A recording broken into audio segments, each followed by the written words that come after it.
Gusto mo bang magnegosyo abroad? Madali ba? Aba, teka lang, hindi ito simpleng tanong ha. Tara, kwentuhan tayo, real talk ito, walang halong personalan saka walang halong keme. Tambayan Kabayan Abroad.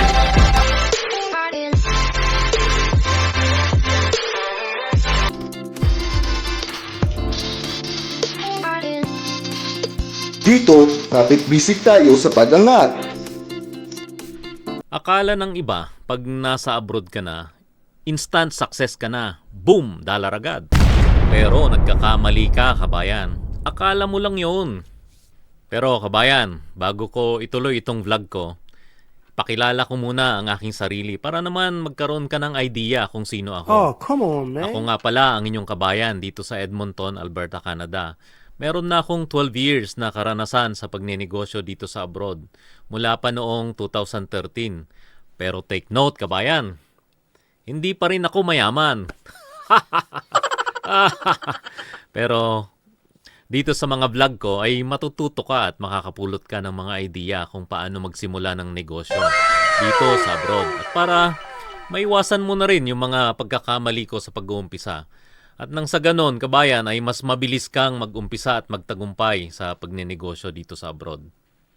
Ngayon, sa tanong kung madali ba talagang magnegosyo abroad, ang sagot ko dyan, kabayan, ay depende. Depende sa kung anong klaseng negosyo ang itatayo mo. Kasi bigyan kita ng example. Gaya sa isang naging negosyo namin na restaurant. Ganito yon. Ikaw ba naman magbubukas ka araw-araw kahit negative 30 ang weather? Kasi ganun dito sa Canada kapag winter. Pero kailangan mo pa rin magbukas at pagkatapos nun ay mamamalengke ka pa. Tapos gagawa ka pa ng mga paperworks, mag-a-adjust ka sa kultura at kung ano-ano pa. Kaya hindi ganun kadali mga beshi. Saglit lang.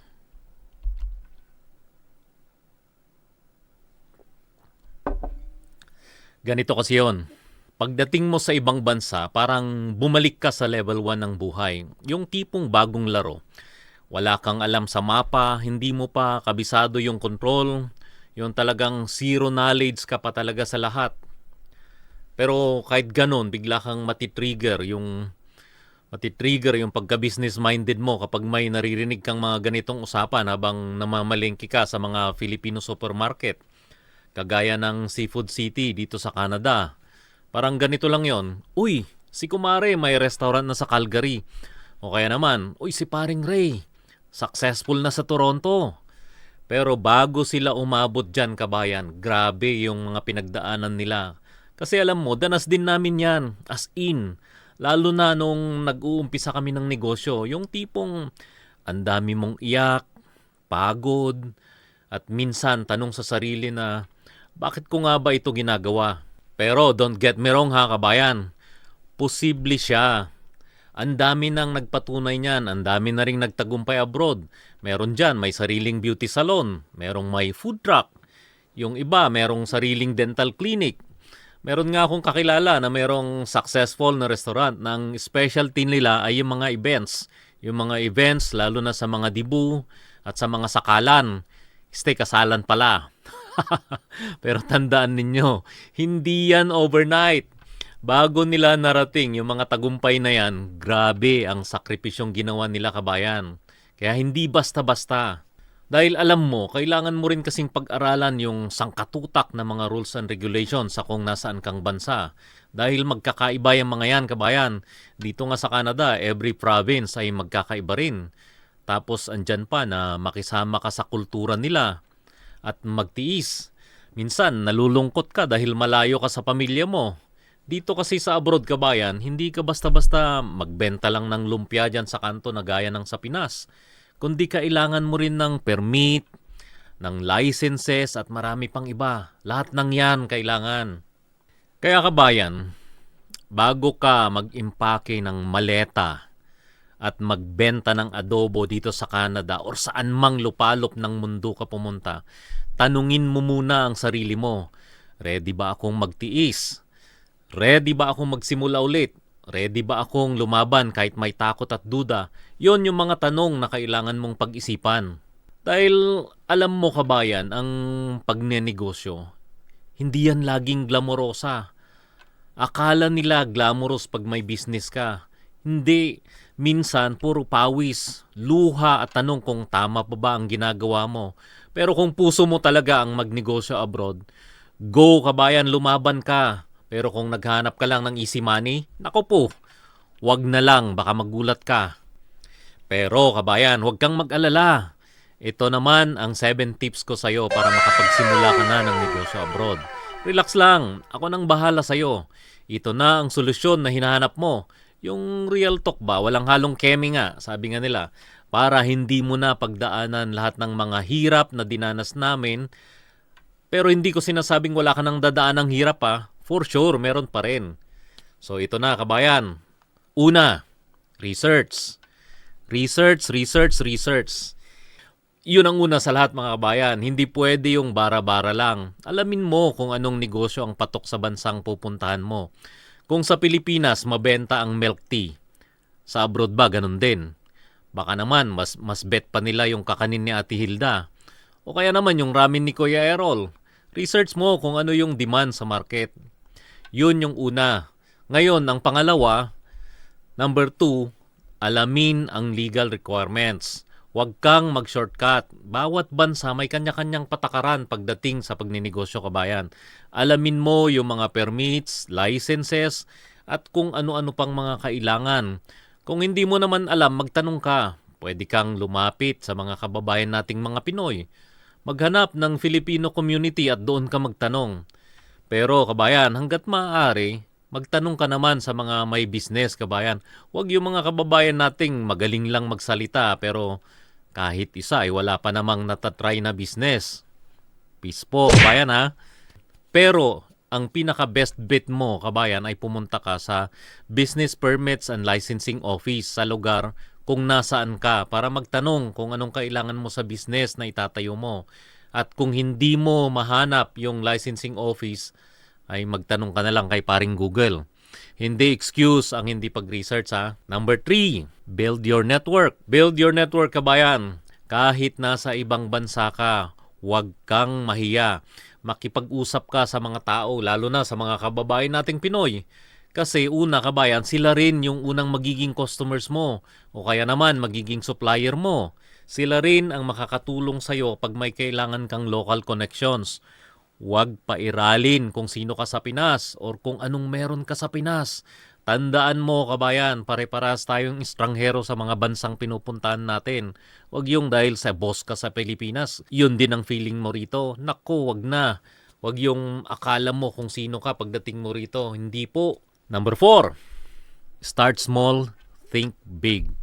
Laging mag-umpisa sa maliit pero malaki ang pangarap. Pag agad mag-all-in kabayan. Kung gusto mong magtayo ng restaurant na kagaya ng isa sa mga ginawa namin, bakit hindi ka muna magsimulang magbenta sa mga kamag-anak mo, kaibigan mo at sa mga kaibigan ng kaibigan mo para malaman mo muna kung patok ba yung produkto mo. Parang yung kasabihan na test the waters muna bago lumangoy sa malalim. Para malaman mo muna ang feedback nila sa product mo.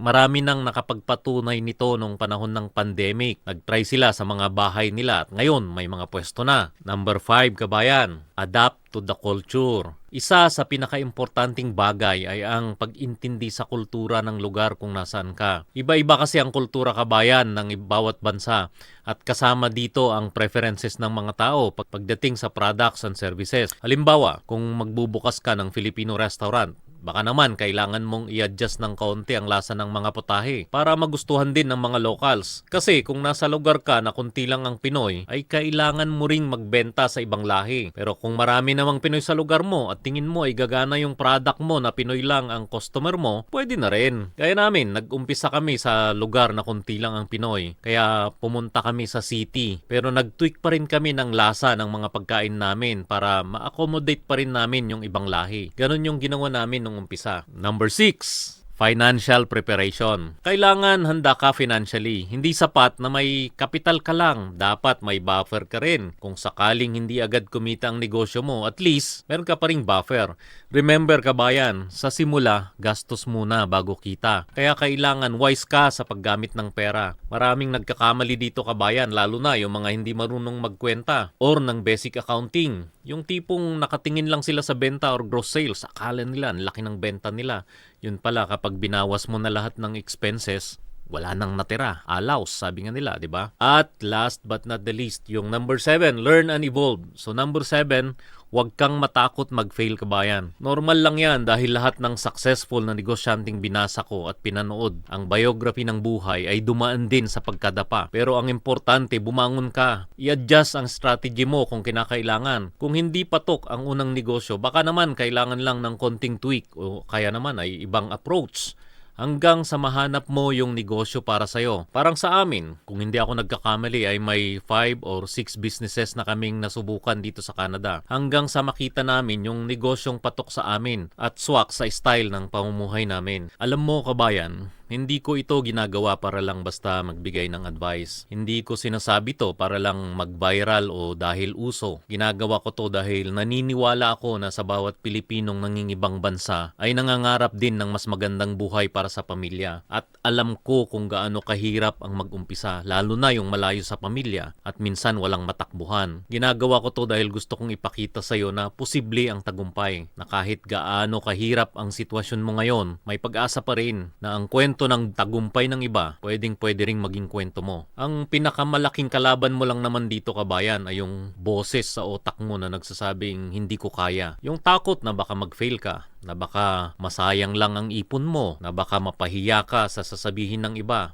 Pero alam mo ba, lahat ng successful na tao dumaan sa ganyang takot. Kaya hindi mo na kailangang maging 100% confident bago ka magsimula. Ang kailangan mo lang, kabayan, yung 1% ng lakas ng loob para gawin ang unang hakbang. At isa rin sa pinakamahirap na kalaban mo na alam kong darating ay yung feeling na mag-isa ka. Yung tipong walang naniniwala sa'yo. Dahil kung minsan pati pamilya o mga kaibigan mo ay hindi na rin naniniwala sa'yo. Alam mo, masakit yun, kabayan, pero tandaan mo, hindi mo kailangan ng validation ng iba para magsimula. Minsan, sapat na yung paniniwala mo sa sarili mo. At kung wala kang makitang suporta sa paligid mo, nandito ako. Ito ang community na gusto kong mabuo sa aking gagawing pagbablog para sa lahat ng mga kababayan natin na nasa abroad na nagsusumikap para sa mahal nila sa buhay, na may mga tao pang kagaya ko na naniniwala sa kakayahan mo para maging inspirasyon din tayo ng mga kapwa natin Filipino na nasa abroad, para maging proud din ang bansa natin sa ating mga Pinoy na naririto sa ibang bansa. Alam mo, kabayan, ginagawa ko to kasi gusto kong makita kang magtagumpay. Gusto kong makita ka na isang araw may sarili ka ng negosyo, na hindi ka na rin nag-aalala kung sapat ba ang kita mo, na kaya mo nang magpadala ng suporta sa pamilya mo sa Pinas, na natutupad mo na ang mga pangarap mo. Kaya kung ngayong araw na to nagdududa ka pa rin, tandaan mo, kaya mo to. Hindi mo kailangang maging perpekto, hindi mo kailangang maging handang-handa. Kailangan mo lang ng tapang, yung tiwala sa sarili, at higit sa lahat ay magdasal sa ating Panginoon na handang tumulong sa iyo. At kung kailangan mo naman ng inspirasyon, makinig ka sa mga kwento ng mga kababayan nating nagtagumpay na. Kasi alam ko, sa bawat tagumpay ng Pilipinong nasa ibang bansa, hindi lang buhay mo ang mababago, pati na rin ng pamilya mo, ng mga mahal mo sa buhay, kahit hindi pa sila naniniwala sa kakayahan mo ngayon. At sa bawat Pilipinong nangangarap din na magbago ang kanilang buhay kahit wala sa sariling bayan natin. Laban lang, kabayan, dahil dito sa Tambayan ni Kabayan Abroad, ikaw ang bida sa kwento ng buhay mo, at sa bawat hakbang mo, naniniwala ako at nagsasabing, kaya mo yan. Kaya natin to. Kaya, kabayan,